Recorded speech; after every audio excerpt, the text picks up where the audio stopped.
আসসালামু আলাইকুম প্রিয় শিক্ষার্থীবৃন্দ, ডিজিটাল ক্যাম্পাস লাইভ স্টুডিওতে তোমাদের সবাইকে সুস্বাগতম। আশা করি বিশ্বজুড়ে করোনা ভাইরাস পরিস্থিতিতে তোমরা সবাই সুস্থ এবং নিরাপদ আছো এবং অবশ্যই স্বাস্থ্যবিধি মেনে চলছো। প্রিয় শিক্ষার্থীবৃন্দ, চলতরিত অধ্যায়ের অষ্টম পর্ব নিয়ে ডিজিটাল ক্যাম্পাস লাইভ স্টুডিওতে উপস্থিত হয়েছে আমি MD Saidur Rahman, lecturer physics department.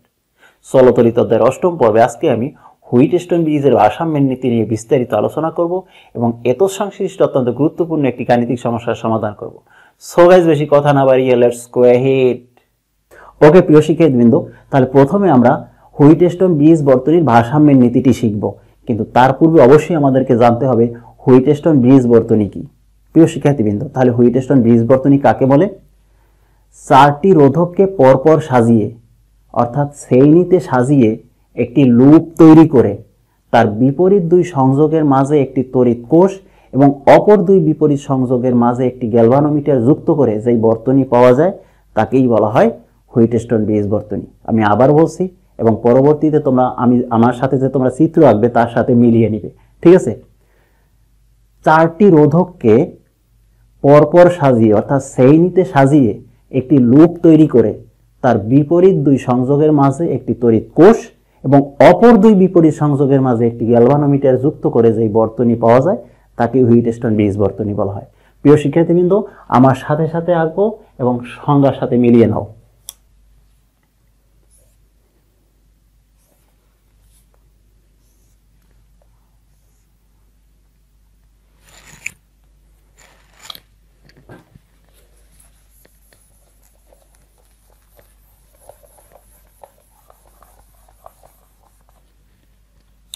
এখানে দেখো, এইখানে যে রোধটি দেওয়া হচ্ছে এটি হচ্ছে পি রোধ, তাহলে এটির নাম পি। ওকে, আর এইখানে যে একটি রোধ আছে এটাকে বলা হয় কিউ। এবারে দেখো, এখানে একটি রোধ আছে এটাকে বলা হয় আর, এবং এখানে যে রোধটি আছে এটাকে বলা হয় এস। এই চারটি রোধের নাম চেঞ্জ করা যাবে না, এটি প্রচলিত অর্থ বহন করে, ঠিক আছে? তাহলে আমরা দেখো চারটি রোধকে পরপর সাজিয়ে অর্থাৎ শ্রেণীতে সাজিয়ে একটি লুপ তৈরি করলাম। লুপটির নাম দিলাম আমরা, মনে করো A B C D, A B C D একটি লুপ তৈরি করলাম। ওকে, এবারে এর দুই বিপরীত সংযোগের মাঝে অর্থাৎ এ বিন্দু আর সি বিন্দুর মাঝে একটা কোষ তড়িৎ কোষ দ্বারা যুক্ত করে দেই। দেখো,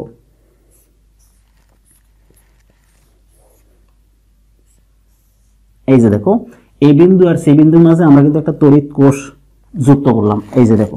ওকে, আর অপর যে দুইটা বিপরীত সংযোগ আছে, এই যে এখানে দেখো একটি সংযোগ, এখানে একটি সংযোগ, এদের মাঝখানে একটি গ্যালভানোমিটার যুক্ত করে দাও। ওকে, তাহলে এটি হচ্ছে হুইটস্টোন ব্রিজ বর্তনী। আমরা চারটি রোধকে শ্রেণীতে সাজিয়ে একটি লুপ তৈরি করলাম, তার বিপরীত দুই সংযোগের মাঝে একটি কোষ যুক্ত করলাম, অপর দুই বিপরীত সংযোগের মাঝে একটি গ্যালভানোমিটার যুক্ত করলাম। তাহলে এটি হচ্ছে হুইটস্টোন ব্রিজ বর্তনী। আমরা যে কোষটি যুক্ত করেছি তার তড়িৎচালক শক্তি ই। ওকে, এবারে আমরা এই স্পেস সেট করার জন্য এই বর্তনীটিকে অর্থাৎ হুইটস্টোন বর্তনীটিকে আমরা কর্নারে প্রতিস্থাপন করলাম। ওকে প্রিয় শিক্ষার্থীবৃন্দ, তাহলে এই হচ্ছে তোমাদের সেই হুইটস্টোন ব্রিজ বর্তনী।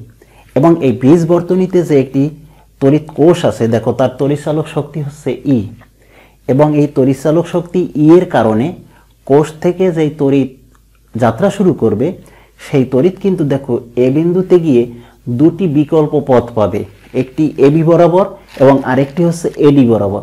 তার মানে হচ্ছে দেখো, তড়িৎ প্রবাহ মূল তড়িৎ প্রবাহ আই এ বিন্দুতে গিয়ে দুটি পথ পাবে, একটি হচ্ছে এবি বরাবর আরেকটি হচ্ছে এডি বরাবর। তার মানে হচ্ছে এই মূল প্রবাহ আই এই বিন্দুতে গিয়ে দুটি অংশে ভাগ হয়ে যাবে, একটি হচ্ছে I1 এবং আরেকটি হচ্ছে I2। দেখো এখানে I1 প্রবাহ মাত্রা পি এর মধ্য দিয়ে বি বিন্দুতে চলে যাবে এবং I2 প্রবাহ মাত্রা আর রোধের মধ্য দিয়ে ডি বিন্দুতে যাবে, ঠিক আছে? এবং I1 প্রবাহ পি রোধের মধ্য দিয়ে বি বিন্দুতে গিয়ে আবার দুটি বিকল্প রাস্তা পাবে, একটি দেখো বিসি বরাবর এবং আরেকটি হচ্ছে বিডি বরাবর। ওকে, একটি বিসি বরাবর এবং আরেকটি হচ্ছে বিডি বরাবর। তার মানে হচ্ছে I1 প্রবাহ পি রোধের মধ্য দিয়ে বি বিন্দুতে পৌঁছে দুটি ভাগে ভাগ হবে, একটি হচ্ছে I3 এবং আরেকটি হচ্ছে IG। গ্যালভানোমিটারের মধ্যকার প্রবাহ মাত্রাকে আমরা ধরলাম IG। ওকে, এবং দেখো এই I3 কিন্তু কিউ রোধের মধ্য দিয়ে সি বিন্দুতে চলে যাবে। আবার এখানে দেখো এই I2 কিন্তু আর রোধের মধ্য দিয়ে ডি বিন্দুতে যাবে, আর আইজিও গ্যালভানোমিটারের মধ্য দিয়ে দেখো গ্যালভানোমিটারের মধ্য দিয়ে ডি বিন্দুতে যাবে। এবং তাহলে কি হবে, I2 এবং IG ডি বিন্দুতে মিলিত হয়ে I4 এ পরিণত হবে, এবং এই যে দেখো I4 এ পরিণত হবে, এবং এই I4 কিন্তু এস রোধের মধ্য দিয়ে সি বিন্দুতে চলে যাবে। তার মানে হচ্ছে দেখো I3 কিউ এর মধ্য দিয়ে সি বিন্দুতে আসবে, আর I4 এস রোধের মধ্য দিয়ে সি বিন্দুতে যাবে। তাই I3 এবং I4 দেখো I3 এবং I4 মিলে আবার I এ পরিণত হবে। তার মানে এখানে দেখো I এ পরিণত হবে। তাহলে টোটাল এখানে যে ঘটনা ঘটেছে সেটি কি দেখো, I প্রবাহ এ বিন্দুতে গিয়ে দুটি ভাগে ভাগ হয়েছে, তারা আবার এদিকে মিলিত হয়ে দেখো সি বিন্দুতে আবার I এ পরিণত হয়েছে। সাধারণত রাস্তা দিয়ে একটি মিছিল গেলে যেই রকমের হয়, বাইপাস ব্রিজ পেলে সেখানে কি হয় দেখো, যার যেই রাস্তা দিয়ে মন চায় সেই রাস্তা দিয়ে দৌড় দেয়, অপর পারে গিয়ে কিন্তু সবাই আবার মিলিত হয়, ঠিক না? তাহলে এখানেও সেরকম একটি ঘটনা ঘটেছে। ওকে ফাইন, এখানে আমরা দেখো ধরে নেই এ বিন্দুর বিভব হচ্ছে দেখো VA, বি বিন্দুর বিভব VB, সি বিন্দুর বিভব হচ্ছে VC এবং ডি বিন্দুর বিভব হচ্ছে VD। ওকে, তাহলে এবারে দেখো, এবারে বি বিন্দুর দিকে তাকাও। বি বিন্দুর দিকে যদি আমরা তাকাই তাহলে দেখতে পাবো I1 প্রবাহ বি বিন্দুতে প্রবেশ করেছে, I1 প্রবাহ বি বিন্দুর দিকে প্রবেশ করেছে, কিন্তু I3 এবং IG কিন্তু বি বিন্দু থেকে বের হয়ে গিয়েছে। I3 এবং IG বি বিন্দু থেকে নির্গত হয়েছে, তার মানে বি বিন্দুতে প্রবেশ করেছে একটি, আর সেখান থেকে বের হয়ে গিয়েছে দুইটি। তাহলে এই বের হওয়া দুইটির যোগফল এই প্রবেশ করা একটির সমান হবে। তাহলে সেক্ষেত্রে আমরা কি লিখতে পারি দেখো, চিত্র হতে আমরা লিখতে পারি I1 equals to I3 plus IG, এটার নাম দিয়ে দাও 1। এবারে আমরা সেম কাজ যদি ডি বিন্দুতে করি, দেখো তো I2 প্রবাহ আর এর মধ্য দিয়ে ডি বিন্দুতে পৌঁছেছে, IG প্রবাহ গ্যালভানোমিটারের মধ্য দিয়ে ডি বিন্দুতে পৌঁছেছে। দেখো তার মানে এই দুটিই কিন্তু ডি বিন্দুতে প্রবেশ করেছে, কিন্তু I4 কিন্তু ডি বিন্দু থেকে বের হয়ে গিয়েছে। তার মানে IG এবং I2 মিলিত হয়ে I4 এ পরিণত হয়েছে। সেক্ষেত্রে লেখা যায় এবং I2 প্লাস IG সমান I4, এটার নাম দিয়ে রাখলাম আমরা 2। এবার খেয়াল করো, এখানে চারটি রোধ আছে P, Q, R, S। এই চারটি রোধের যে কোনো একটি বা একাধিক রোধকে পরিবর্তন করে বাড়িয়ে কমিয়ে আমরা এমন একটা পরিস্থিতির সৃষ্টি করলাম যাতে বি বিন্দু আর ডি বিন্দুর তড়িৎ বিভব সমান হয়ে যায়। বি বিন্দুর বিভব VB এবং ডি বিন্দুর বিভব VD সমান হয়ে যায়। তার মানে কি, VB সমান VD হয়। তো যদি এই দুই বিন্দুর বিভব সমান হয় তাহলে বিভব পার্থক্য কত? 0। বিভব সমান হওয়া মানে বিভব পার্থক্য 0। তাহলে এই দুই বিন্দুর মধ্যে যদি বিভব সমান হয় অর্থাৎ বিভব পার্থক্য না থাকে, তাহলে কিন্তু এই লাইনের মধ্যে দিয়ে অর্থাৎ গ্যালভানোমিটারের মধ্যে দিয়ে কোনো তড়িৎ প্রবাহিত হবে না। অর্থাৎ ডি বিন্দু থেকে ডি বিন্দুর দিকে অথবা ডি বিন্দু থেকে বি বিন্দুর দিকে কোনো তড়িৎ প্রবাহিত হবে না, কারণ আমরা জানি যে তড়িৎ প্রবাহের জন্য বিভব পার্থক্যের দরকার। বিভব পার্থক্য না থাকলে তড়িৎ আদৌ প্রবাহিত হয় না। তাহলে আমরা বুঝলাম যে এই বি বিন্দু ও ডি বিন্দুর বিভব সমান হলে গ্যালভানোমিটারের মধ্যকার প্রবাহ মাত্রা IG 0 হবে, IG সমান 0 হবে। সেক্ষেত্রে গ্যালভানোমিটারের কাঁটা 0 বরাবর থাকবে। তো গ্যালভানোমিটারের কাঁটা যদি 0 বরাবর থাকে অর্থাৎ বিক্ষেপ যদি 0 হয়, সেক্ষেত্রে আমাদের বুঝতে হবে এই VB এবং VD সমান। এবারে দেখো আবার IG ইকুয়ালস টু 0 হলে ভিবি ইকুয়ালস টু ভিডি হবে। ওকে, সেক্ষেত্রে আমরা সমীকরণ 1 ও 2 হতে কি পাই দেখো তো, আইজি এর মান 0 বসাও। এখানে আইজি এর মান যদি 0 বসিয়ে দেই তাহলে কি পাই দেখো, I1 সমান I3। এখানে 0 বসালে, আইজি এর মান 0 বসালে I1 সমান I3। আবার এই 2 নং সমীকরণে যদি আইজি এর মান 0 বসাও তাহলে কি হয় দেখো, I2 সমান I4 এবং I2 সমান I4। ওকে, তার মানে হচ্ছে এই গ্যালভানোমিটারের মধ্যকার প্রবাহ মাত্রা যদি শূন্য হয় তাহলে এই I1 দেখো I3 আকারে একই প্রবাহ হবে, মানে এই I1 এই কিউ এর মধ্য দিয়ে প্রবাহিত হবে, আর এদিকে I2 এই এস এর মধ্য দিয়ে প্রবাহিত হয়ে সিতে যাবে। তার মানে এখানে I2ই হচ্ছে I4 আর উপরে I1ই হচ্ছে I3। ওকে ওকে ফাইন। এবারে খেয়াল করো, এবারে আমরা পি বিন্দুর দিকে পি রোধের দিকে তাকাই। দেখো তো, পি রোধের মধ্যকার প্রবাহ মাত্রা হচ্ছে দেখো I1, পি রোধের মধ্যকার প্রবাহ মাত্রা I1। সেক্ষেত্রে আমরা কি লিখতে পারি দেখো, পি রোধের ক্ষেত্রে আমরা লিখতে পারি দেখো, চিত্র হতে পি রোধের ক্ষেত্রে কি লেখা যায় দেখো, পি রোধের মধ্যকার প্রবাহ মাত্রা I1 সমান কত হবে, আমরা জানি ভি সমান IR, ভি সমান IR। তাহলে I সমান কি হবে, ভি বাই আর, I সমান ভি বাই আর। তাহলে এই যে I1 সমান কি হবে দেখো, I1 সমান হবে এই পি রোধের দুই প্রান্তের বিভব দেখো VA এবং VB। তাহলে বিভব পার্থক্য কত হবে, VA মাইনাস VB। আর রোধের নাম হচ্ছে দেখো P। এই যে দেখো I সমান ভি বাই আর, আর এর জায়গায় এখানে P, ঠিক আছে। এবং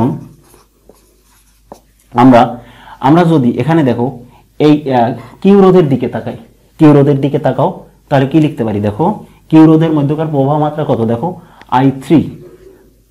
তাহলে I3 সমান কি লেখা যায় দেখো, I3 এর কিউ এর দুই প্রান্তের বিভব VB এবং VC। তাহলে হবে কি VB মাইনাস VC বা এই রোধের মান কত দেখো কিউ, এই যে কিউ। ওকে, তাহলে এই দুইটা সমীকরণ থেকে আমরা কি লিখতে পারি দেখো তো, এখানে দেখো I1 এবং I3 কি সমান, দেখো I1 এবং I3 সমান। তার মানে কি I1 এবং I3 সমান হলে কি এটা সমান হবে। তাহলে সেক্ষেত্রে আমরা পাই দেখো, তাহলে এই টার্মটা আর এই টার্মটা কি সমান হবে দেখো, VA minus VB by P equals to VB minus VC by Q। এবারে আমরা যদি এই দুইটা টার্মকে একান্তরকরণ করি, অর্থাৎ এই পিটাকে ডান পাশে উপরে নিয়ে যাই আর VB মাইনাস VCটাকে যদি বাম পাশের নিচে নিয়ে আসি, একান্তরকরণ করি, তাহলে আমরা কি পাই দেখো, সুতরাং VA minus VB, VA minus VB আর এই টার্মটা নিচে নিয়ে আসো, VB মাইনাস VC, আর এই পিটা ডান পাশে গিয়ে উপরে উঠে যাবে। তাহলে কি হয় দেখো, P বাই Q। এই সমীকরণটার আমরা নাম দিয়ে দিলাম কত দেখো, 3। ওকে, 3। এবারে আমরা এই যে কাজটা করলাম, এই সেম কাজ আমরা এই লাইনে করি, I2 এবং I4 এর ক্ষেত্রে সেম কাজ করি। তাহলে দেখো আমরা আর এর দিকে তাকাই, আর এর দিকে তাকালে কি পাই দেখো, আবার আর এর ক্ষেত্রে আর এর মধ্যকার প্রবাহ মাত্রা দেখো I2, আর এর মধ্যকার প্রবাহ মাত্রা কত I2। I2 সমান কি লেখা যায় দেখো তো, I2 সমান লেখা যায় আর এর দুই প্রান্তের বিভব VA এবং VD, দেখো VA VD। তাহলে হবে VA মাইনাস VD বাই রোধের নাম হচ্ছে দেখো R, এবং I4 এর দিকে তাকাও, এই যে I4, তার মানে কি এস এর দিকে তাকাও, এস এর মধ্যকার প্রবাহ মাত্রা হচ্ছে I4। তাহলে I4 সমান দেখো এস এর দুই প্রান্তের বিভব VD এবং VC, তাহলে হবে VD minus VC, VD minus VC by রোধের নাম কত দেখো S, এই যে দেখো S। কিন্তু এখানে দেখো I2 সমান I4, I2 এবং I4 সমান, মানে I2 এবং I4 সেম। তাহলে এই যে দেখো I2 আর I4 যদি সেম হয় তাহলে এই দুইটা টার্মও কি সমান হবে। দেখো এই টার্মটা এবং এই টার্মটা কি হবে, সেম হবে, সমান হবে। তাহলে সেক্ষেত্রে আমরা লিখতে পারি, তাহলে VA minus VD by R equals to VD minus VC by S। সুতরাং এখান থেকে আমরা একটা সমীকরণ পাই, সেটি দেখো। আমরা এখানেও এই টার্মটাকে একান্তরকরণ করব, এই আরটাকে এপাশে ডান পাশে উপরে নিয়ে যাব আর VD মাইনাস VCকে এখানে নিচে নিয়ে আসব, এবং সাথে সাথে আমরা আরেকটা লাইন কম করব, সেটা হচ্ছে এই VD এর পরিবর্তে VB বসাবো। দেখো VD সমান কি লেখা যায়, দেখো এখানে VD সমান VB লেখা যায়। তো আমরা এই যে VD এর পরিবর্তে VB বসাবো, এই VD এর পরিবর্তে VB বসাবো এবং একান্তরকরণ করবো, একসাথে দুই লাইন করব। তাহলে সেক্ষেত্রে কি পাই, দেখো VA মাইনাস VD মানে কি VA মাইনাস VB, আর এটা যদি নিচে আসে VD মাইনাস VC, VDর জায়গায় বসাবো VB, তাহলে VB minus VC equals to এই আরটা ডান পাশে গিয়ে উপরে উঠে যাবে। তাহলে কি হবে, দেখো R বাই S, এটার নাম দাও 4, সমীকরণ নাম 4। ওকে, তাহলে এবারে আমরা দেখো 3 ও 4 থেকে কি পাই। ওকে, তাহলে এবারে দেখো তো আমরা 3 ও 4 থেকে কি পাই, দেখো VA minus VB by VB minus VC সমান দেখো P বাই Q। আবার এখানে দেখো সেম, দেখো এটা আর এটা same, VA minus VB by VB minus VC সমান R বাই S। তাহলে এটা আর এটা যদি সমান হয় তাহলে ডান সাইডও কি সমান হবে, তার মানে 3 ও 4 হতে পাই। সুতরাং সমীকরণ 3 ও 4 হতে পাই, কি পাই দেখো P বাই Q সমান R বাই S। এটি হচ্ছে হুইটস্টোন ব্রিজের ভারসাম্যের নীতি। ওকে, তার মানে হচ্ছে এই বি বিন্দু আর ডি বিন্দু বিভব যদি সমান হয় তাহলে গ্যালভানোমিটারের মধ্যকার প্রবাহ মাত্রা IG শূন্য হবে, সেক্ষেত্রে এই সমীকরণটি প্রযোজ্য হবে। ঠিক আছে, অন্য ক্ষেত্রে কিন্তু এটা প্রযোজ্য হবে না। গ্যালভানোমিটারের প্রবাহ মাত্রা শূন্য হলেই, IG এর মান শূন্য হলেই শুধু এই সমীকরণটি প্রযোজ্য হবে। ওকে প্রিয় শিক্ষার্থীবৃন্দ, তাহলে আমরা হুইটস্টোন ব্রিজের মূলনীতি দেখলাম। এবার এত সংশ্লিষ্ট অত্যন্ত গুরুত্বপূর্ণ একটি গাণিতিক সমস্যার সমাধান করব। ওকে গাইস, তাহলে এবারে আমরা হুইটস্টোন ব্রিজ বর্তনী সংক্রান্ত অত্যন্ত গুরুত্বপূর্ণ এবং সহজ একটি গাণিতিক সমস্যার সমাধান করব, এবং বরাবরের মতো তোমরা আমার সাথে সাথে প্র্যাকটিস করবে।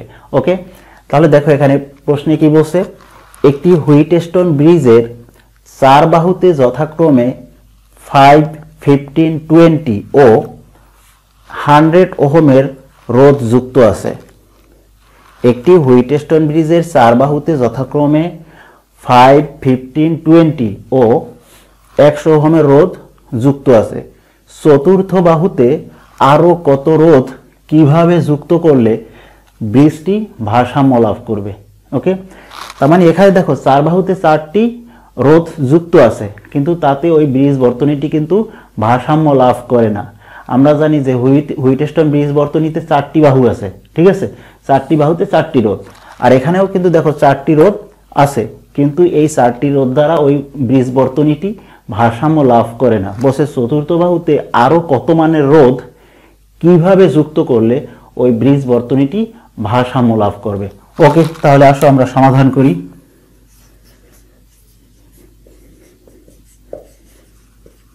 ওকে, তাহলে এখানে দেখো 4টি রোধ কি আছে। প্রথম বাহুতে দেখো আছে 5 ohm, P equals two 5 ohm. দ্বিতীয় বাহুতে অর্থাৎ Q ইকুয়ালস টু 15 ওহম। তৃতীয় বাহু অর্থাৎ R ইকুয়ালস টু 20 ওহম।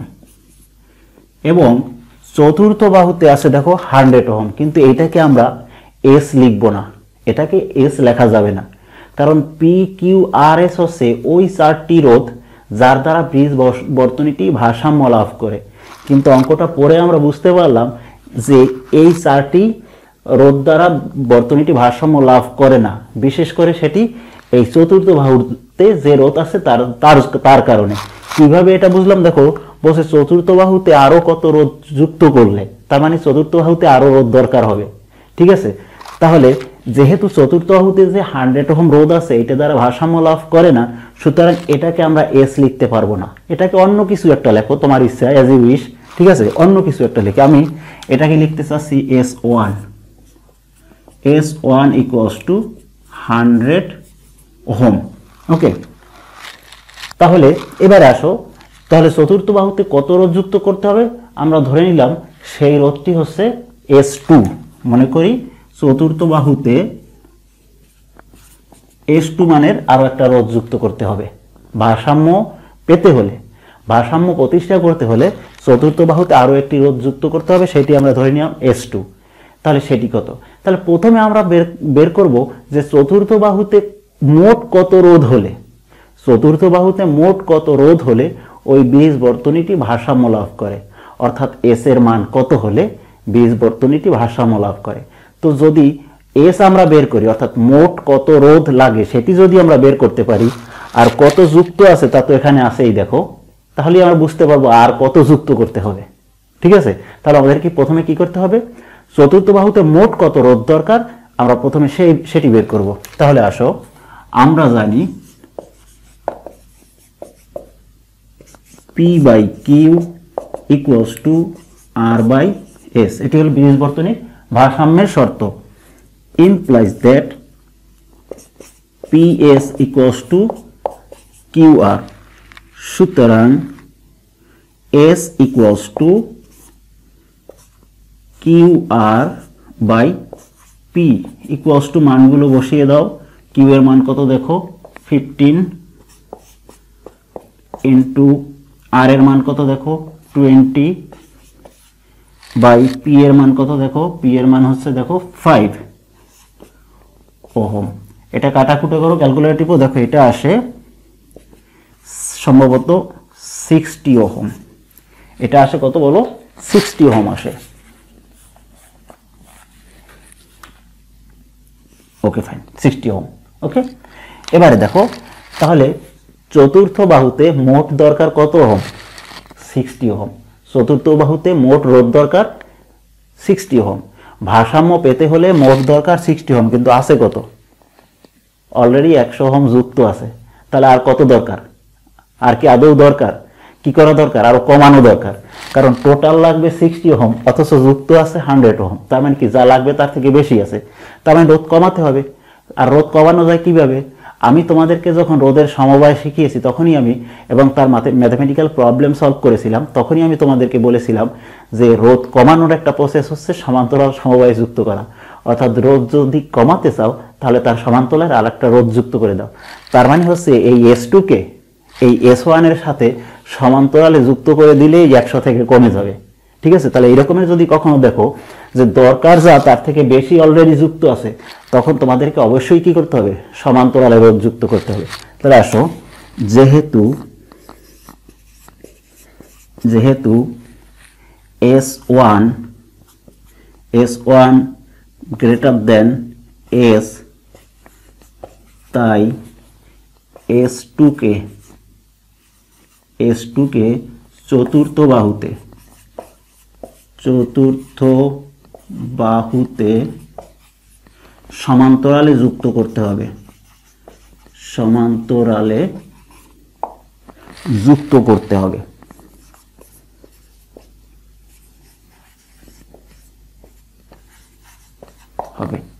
তাহলে আসো সমান্তরালে যুক্ত করলে কাজেই সেক্ষেত্রে আমরা কি লিখতে পারি দেখো, 1/s সমান 1/s1 প্লাস 1/s2। S1 এবং S2 মিলে S হবে। তাহলে যেহেতু এটা আমাদের কমাতে হবে এই জন্য সমান্তরালের জন্য সূত্র এটা। ওকে, ইমপ্লাইজ দ্যাট 1/s2 সমান এই 1/s1টা বাম সাইডে নিয়ে গেলাম 1/s এর কাছে, তাহলে 1/s এর কাছে নিলাম কাকে? 1/s1 কে। সুতরাং S2 সমান কত হয় দেখো, উভয় পক্ষকে ইনভার্স করে দাও,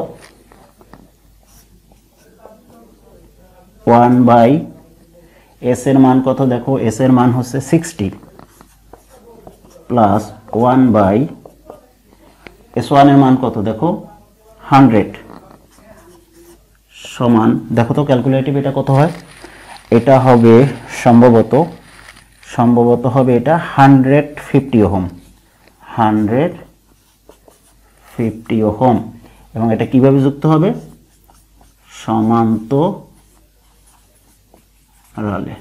ওকে ওকে প্রিয় শিক্ষার্থীবৃন্দ, তাহলে আমাদেরকে যদি এই বীজ বর্তনীটির ভারসাম্য প্রতিষ্ঠা করতে হয় তাহলে চতুর্থ বাহুতে 100 ওহমের সাথে 150 ওহমের আরও একটি রোধ সমান্তরালে যুক্ত করতে হবে। তাহলে 100-র সাথে 150 সমান্তরালে যুক্ত করে দেখো 60 হয়ে যাবে। ওকে, তাহলে অত্যন্ত সহজ একটি গাণিতিক সমস্যা। ওকে প্রিয় শিক্ষার্থীবৃন্দ, আজকের এই সংক্ষিপ্ত পর্বে আমরা হুইটস্টোন ব্রিজের ভারসাম্যের নীতিটি প্রতিষ্ঠা করলাম এবং তৎসংশ্লিষ্ট অত্যন্ত গুরুত্বপূর্ণ একটি গাণিতিক সমস্যার সমাধান করলাম। আজকে এই পর্যন্তই। So guys, that's all from my side for today. Thank you very much for staying with me and being attentive. খুব শীঘ্রই নতুন কোনো টপিকস নিয়ে তোমাদের সাথে দেখা হবে, কথা হবে। প্রিয় শিক্ষার্থীবৃন্দ, আগামী পর্বে আমি চলতরিত অধ্যায়ের 9ম পর্ব নিয়ে ডিজিটাল ক্যাম্পাস লাইভ স্টুডিওতে উপস্থিত হব। চলতরিত অধ্যায়ের 9ম পর্বে সৃজনশীল প্রশ্নের দ্বিতীয় পর্বে সমাধান করা হবে। প্রিয় শিক্ষার্থীবৃন্দ, চলতরিত অধ্যায়ের সৃজনশীল প্রশ্নের দ্বিতীয় পর্বে তড়িৎ বর্তনী সংক্রান্ত অত্যন্ত গুরুত্বপূর্ণ দুটি সৃজনশীল প্রশ্নের সমাধান করা হবে। সেই পর্যন্ত সবাই সুস্থ থেকো, সুন্দর থেকো। আল্লাহ হাফেজ।